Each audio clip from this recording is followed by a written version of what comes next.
नमस्कार। मैं सबसे पहले आपके ज्ञान की उंगली के बारे में बात कर लेता हूँ। कनिष्ठ उंगली, ज्ञान की उंगली और ज्ञान की उंगलियों पर बहुत सारी खड़ी हुई रेखाएं, यानी कि इस प्रकार से जब खड़ी हुई रेखाएं हों तो व्यक्ति का एनर्जिक लेवल बहुत अच्छा होता है। जितनी हाथ में ये खड़ी रेखाएं मिलेंगी आपको, जितनी उंगलियों पर मिलेंगी, समस्याएं कितनी भी यहाँ बौद्धिक क्षमता से अपनी एनर्जी के लेवल से व्यक्ति उसको हल कर सकता है।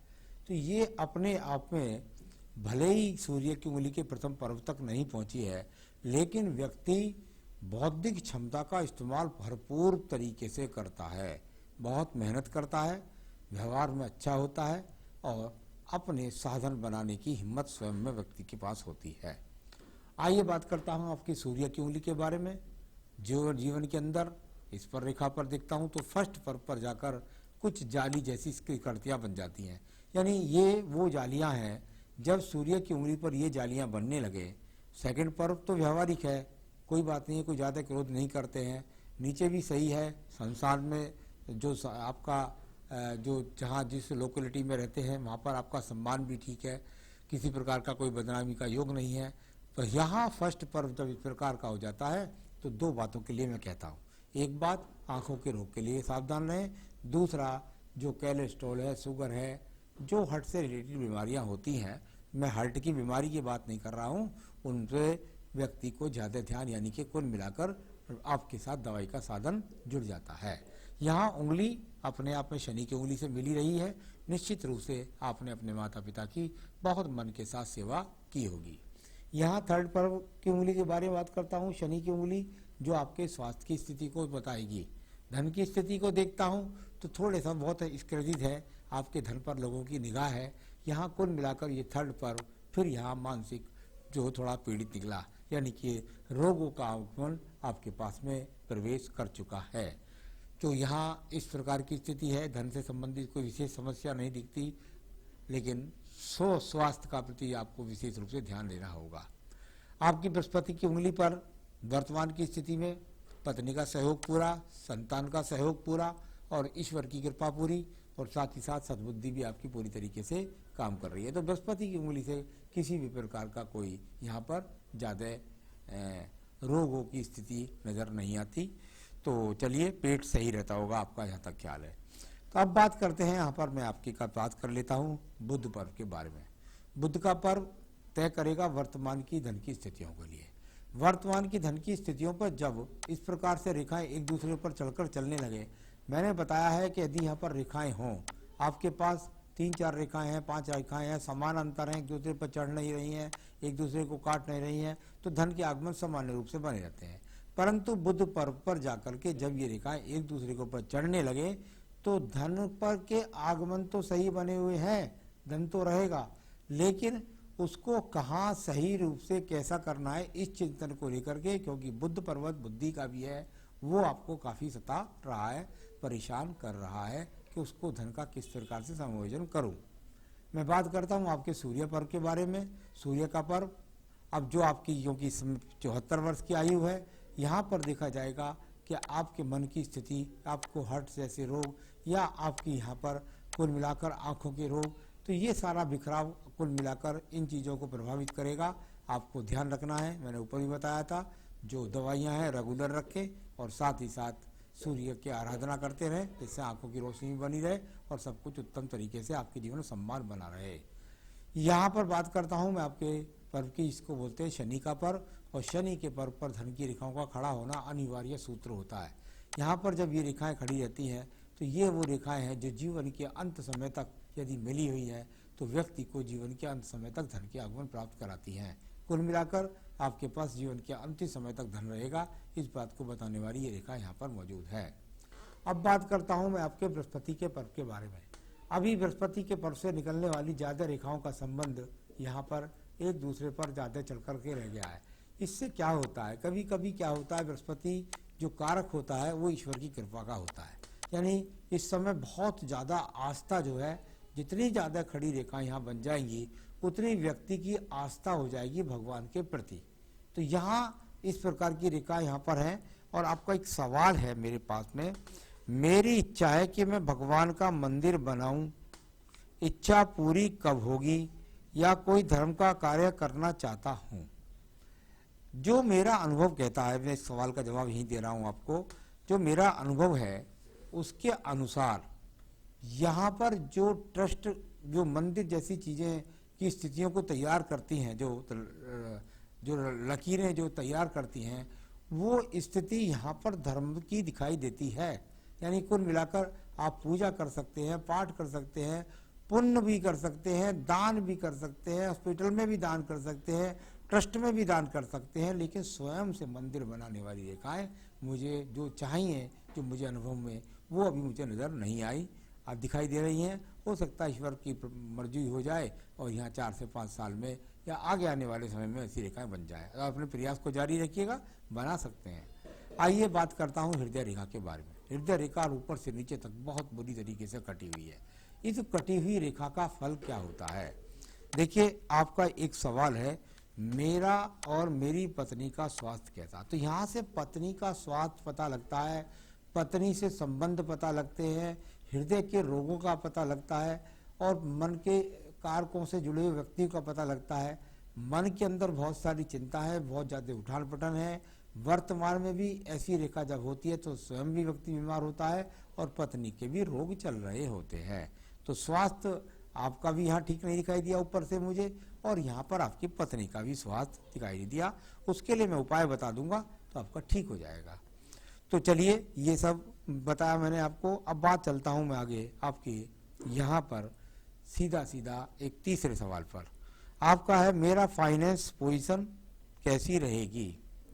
तो ये आपने पूछा है कि मेरी फाइनेंस पोजीशन कैसी रहेगी। वो मैं आपको पहले बता चुका हूँ।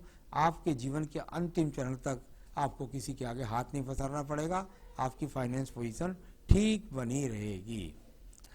एक सवाल है आपका, मेरी संतानों के लिए फाइनेंस कंडीशन कैसी रहेगी। इसके लिए मैं आपके अभी शुक्र पर्व पर पहुंच जाता हूं। पहले यहाँ जब मैं शुक्र पर्व को देखता हूँ, शुक्र पर्व कारक होता है अच्छे मकान का, शुक्र पर्व होता है संतानों के सुख साधन का। बृहस्पति पर्व मैंने आपका ऑलरेडी देख लिया। बुध पर्वत पर एक दूसरे को चढ़ने वाली रेखाएं, और यहाँ पर एक दूसरे को काटने वाली रेखाएं बहुत ज़्यादा है। मेरे हिसाब से आपका जो संतानों के प्रति फाइनेंस कंट्रीब्यूशन है, उस पर आपको बहुत ज़्यादा संभलना पड़ेगा।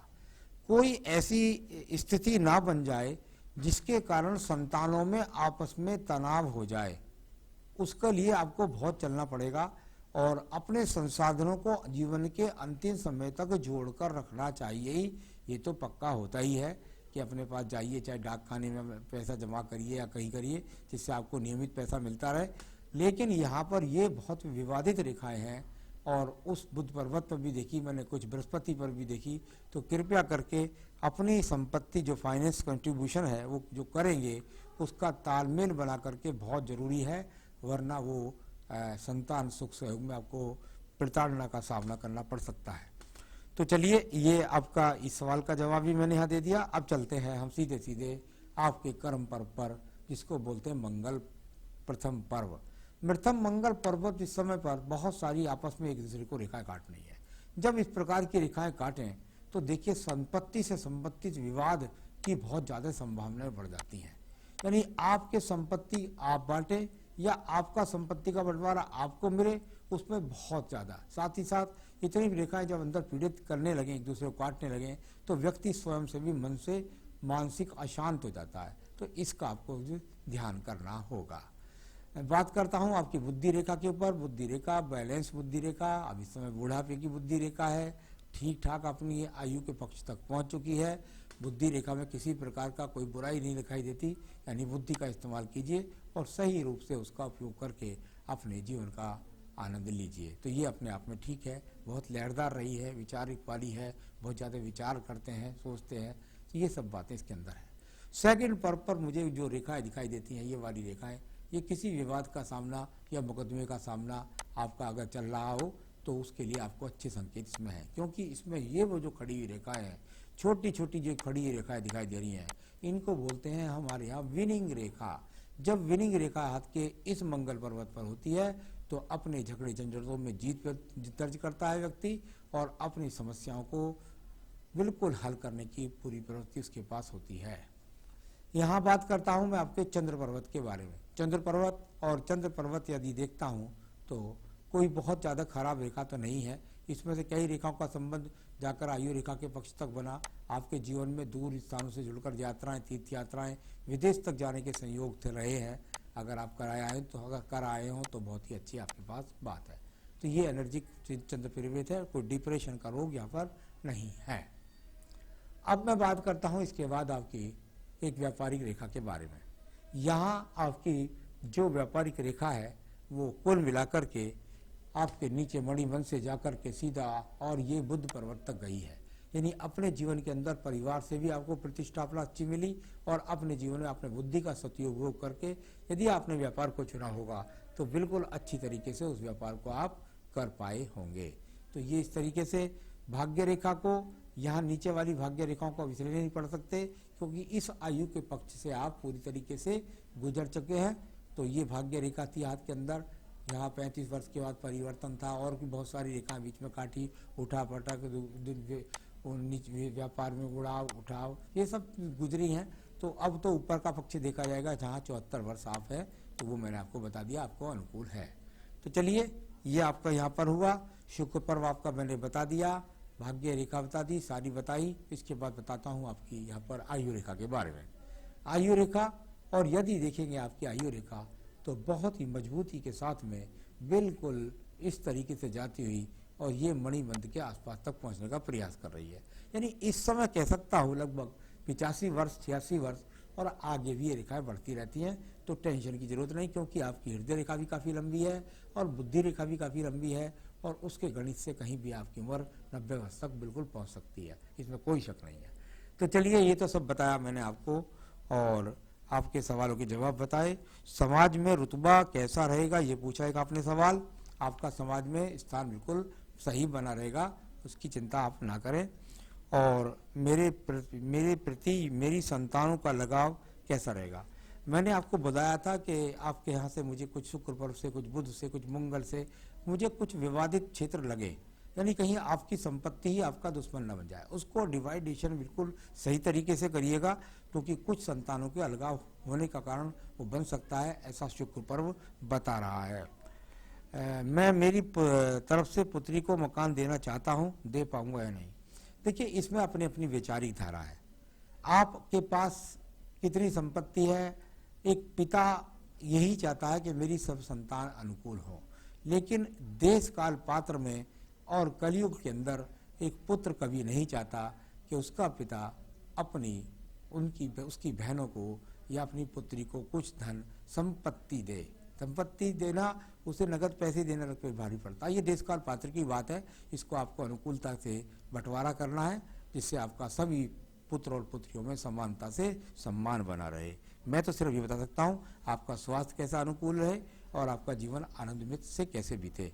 कुछ नहीं करना है, आप दोनों पति पत्नी को सिर्फ और सिर्फ, यदि आपने हाथ के अंदर मूंगा पहन रखा है बहुत अच्छा है, अगर आपने पुखराज पहन रखा है तो बहुत अच्छा है, ये रत्न बनते हैं आपके।